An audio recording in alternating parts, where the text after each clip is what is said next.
नमस्कार, मैं आनंद सिंह बात करूंगा यति नरसिम्हानंद सरस्वती जी की, जिन्होंने आज सार्वजनिक जीवन से संन्यास लेने की घोषणा की है।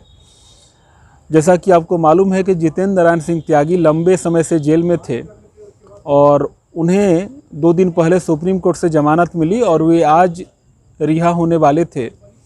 उनको रिसीव करने के लिए यति नरसिम्हानंद सरस्वती कुछ संतों के साथ जेल गए थे, परंतु किसी कारण से उनकी मुलाकात नहीं हो पाई।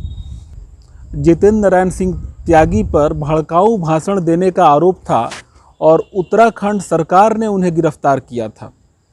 मतलब हम कह सकते हैं कि बीजेपी ने उन्हें गिरफ्तार किया था, क्योंकि बीजेपी की जो विश्वास जीतने की जो योजना है उसमें वे कहीं ना कहीं बाधक बन रहे थे। तो जानबूझ करके जितेंद्र नारायण सिंह त्यागी को गिरफ्तार किया गया, क्योंकि उन्होंने घर वापसी की थी और बीजेपी ये चाहती थी कि कोई भी व्यक्ति घर वापसी न करे, क्योंकि इन्हें मुसलमानों का विश्वास जीतना है। और अगर कोई घर वापसी कर लेगा या इसी तरह से घर वापसी होती रही तो फिर ये किसका विश्वास जीतते। तो बीजेपी के लिए कोई व्यक्ति या मुसलमान रहने तो चाहिए जिनका ये विश्वास जीते। अब आगे आते हैं कि उन पे बहुत छोटी धाराएं लगाई गई थी, परंतु उस छोटी धाराओं में उन्हें बेल मिलती है सुप्रीम कोर्ट से, और वो भी शर्तों के साथ। जिस धारा में थाने से जमानत मिलना था और एटलीस्ट लोअर कोर्ट से तो जमानत मिलना था, परंतु जमानत नहीं मिलती है। हर जगह उनकी जमानत रिजेक्ट होती है। इसके पीछे कारण सिर्फ यह है, कोर्ट हिंदू धर्म के विरोध में चलता है भारत में।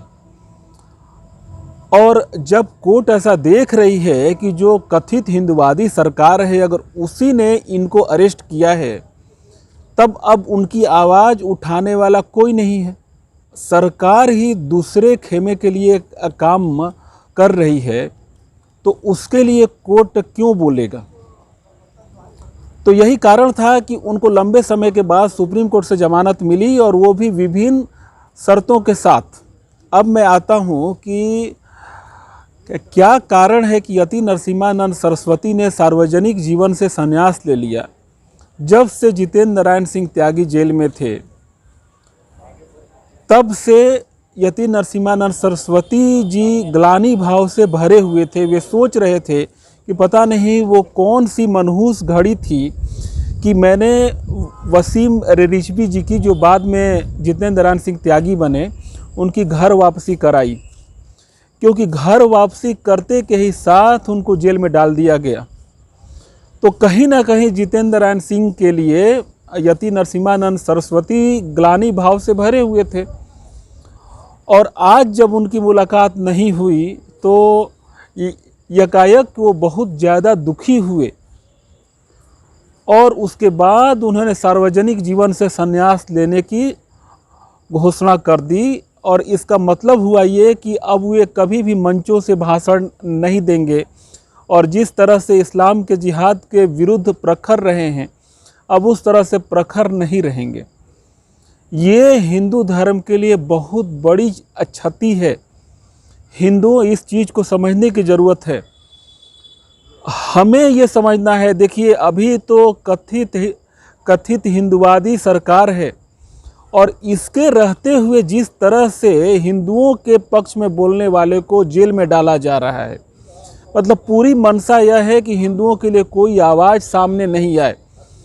और अभी जो व्यक्ति सबसे ज़्यादा हिंदू धर्म के लिए प्रखर था, उस व्यक्ति ने एक तरह से सार्वजनिक जीवन से संन्यास लेने की घोषणा कर दी। ये हमारे लिए अपूर्व क्षति है। तो हमें हर हिंदू के लिए आवाज़ उठानी चाहिए।